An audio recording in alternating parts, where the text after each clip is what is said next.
Meus irmãos e amigos em Cristo Jesus, mais uma vez estamos aqui, para aprendermos com a palavra de Deus. Vos saúdo com a paz do Senhor Jesus Cristo. Quem está falando aqui é Everton, professor de Escola Bíblica Dominical. Nós iremos estudar hoje a lição de número 9, onde fala sobre as histórias e as poesias falam ao coração. A Bíblia tem poesia, iremos aprender hoje nesta lição, onde a palavra de Deus, onde tem vários, podemos assim dizer, termos literários, e uma dessas linguagens literárias são poesias e histórias. Vamos lá? Meus irmãos, nós vemos aqui no capítulo, a lição fala muito boa, a lição fala sobre as histórias e as poesias falam ao coração. O nosso textuário diz o seguinte: estou aflitíssimo, vivifica-me, ó Senhor, segundo a tua palavra. Está lá em Salmo 119, versículo 107.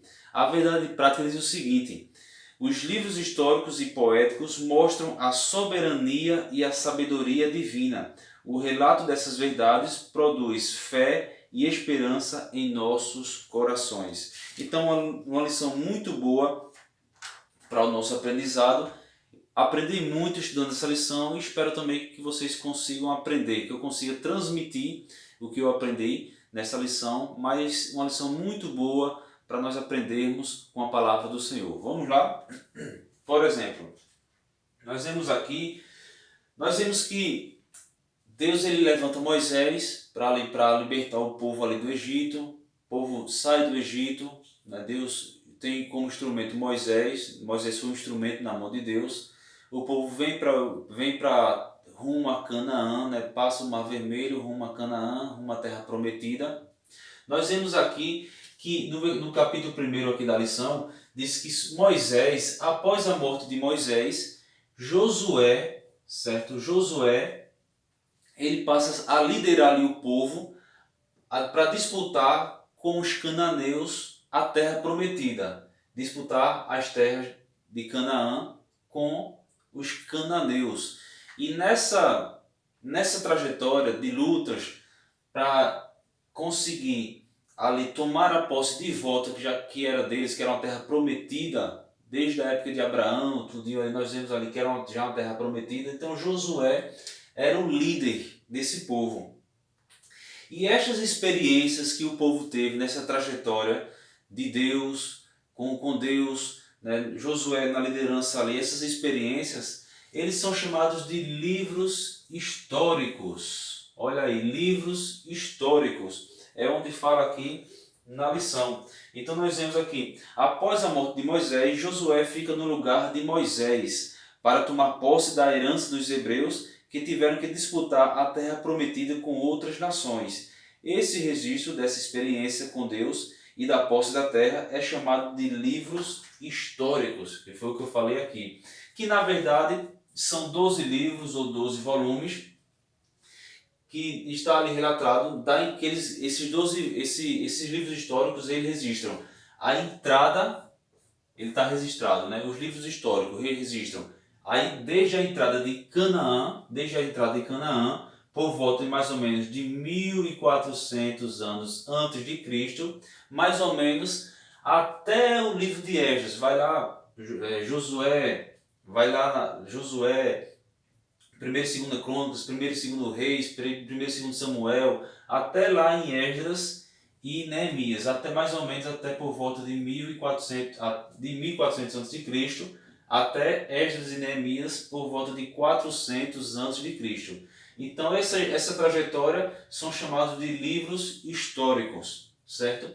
Ou seja, nesse termo, mais ou menos nessa trajetória, nós vimos que Israel ele viu e experimentou a providência, a proteção e o juízo divino.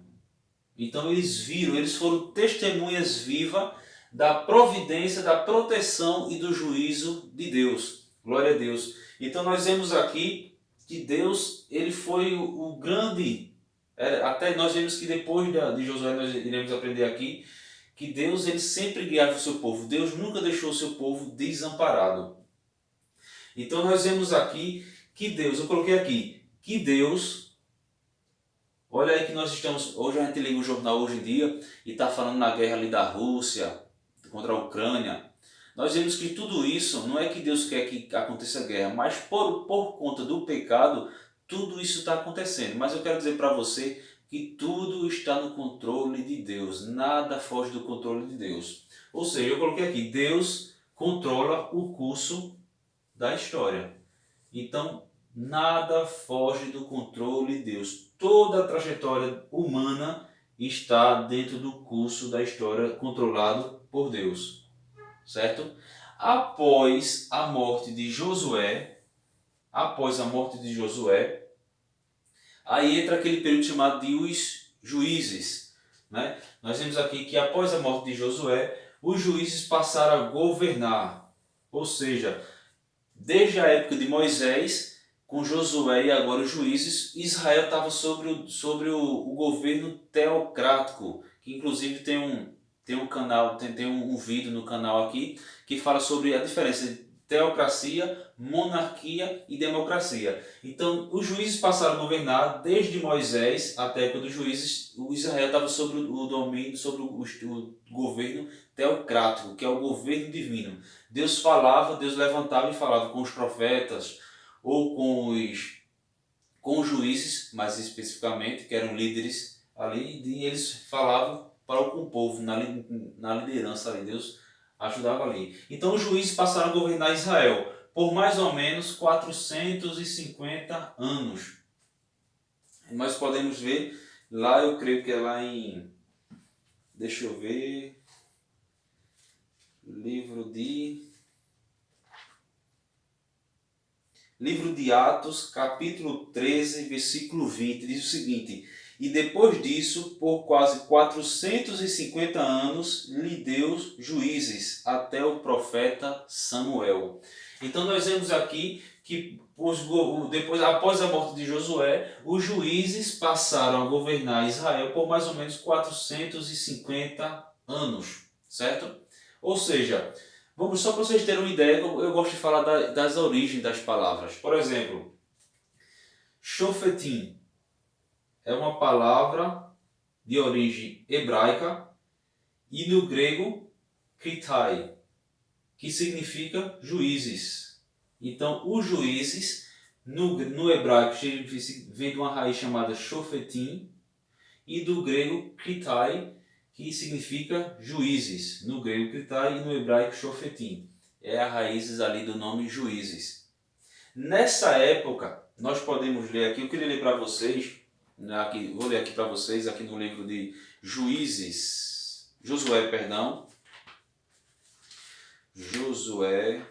livro de Josué, capítulo 20, Josué, capítulo 21, eu até gravei aqui, está até pintado. Josué, capítulo 21, versículo 45. A palavra alguma falhou de todas as boas palavras que o Senhor falará à casa de Israel. Tudo se cumpriu.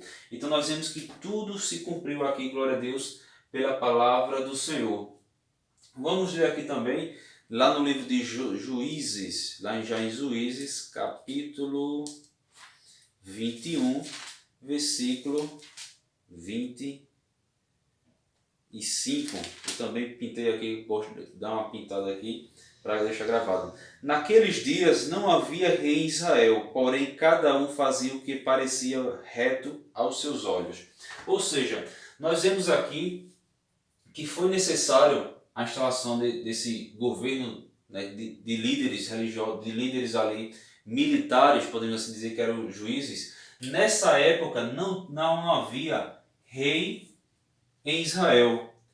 E como eu li o versículo aqui, nós vemos que cada um andava como queria. Então cada um fazia o que bem queria. Porém, nós podemos ver aqui, se nós voltarmos também no livro de Juízes, capítulo 3, fala sobre 3, versículo 7, que diz o seguinte: e os filhos de Israel fizeram o que parecia mal aos olhos do Senhor, e se esqueceram do Senhor, seu Deus, e serviram aos Balaíns, e a Astarote. Então a ira do Senhor se acendeu contra Israel, e nós vemos aqui que Deus ele permite, né, que Cusã-Risataim, rei da Mesopotâmia, vierem contra Israel. Nós vemos aqui no versículo 9. E os filhos de Israel clamaram ao Senhor, e o Senhor levantou os filhos de Israel um libertador, e os libertou Otiniel, filho de Kenaz, irmão de Caleb, mais novo do que ele. E veio sobre ele o Espírito do Senhor, e julgou a Israel, e saiu a peleja, e o Senhor deu na sua mão os mesopotâmios, rei da Síria, e a sua mão prevaleceu contra Cusã-Risataim. Então a terra sossegou por 40 anos, e Otiniel, filho de Kenaz, faleceu. No versículo 12, para finalizar essa parte aqui, diz o seguinte: Porém os filhos de Israel tornaram a fazer o que parecia mal aos olhos do Senhor. Então o Senhor esforçou a Eglon, rei dos Moabitas, contra Israel. Então nós vemos aqui que, em lições passadas, nós vemos aqui que era aquele ciclo vicioso. Israel se voltava para Deus, Deus levantava um líder militar, libertava ele daquela aflição e tinha paz na terra, porém, na terra de Israel. Porém, pouco tempo depois, anos depois, Israel voltava a cometer pecados contra Deus. Deus permitia que as nações vizinhas viessem afligir ele. Aí eles clamavam de novo a Deus. Deus, pela sua infinita misericórdia, permitia que viessem líderes ali, levantados do meio de Israel, para libertar eles da opressão. E isso aconteceu muitas vezes, então se tornou aquele ciclo vicioso. Então nós vemos aqui que nessa época não havia rei em Israel, por isso nós vemos aqui os juízes governaram. Então, por isso eles entram em declínio espiritual. Nós vemos aqui, e muitas vezes faziam o que era mal aos olhos do Senhor, como foi lido aqui. Então nós vemos que ficava esse ciclo vicioso. Deus levantava um líder militar, um juiz, para julgar Israel.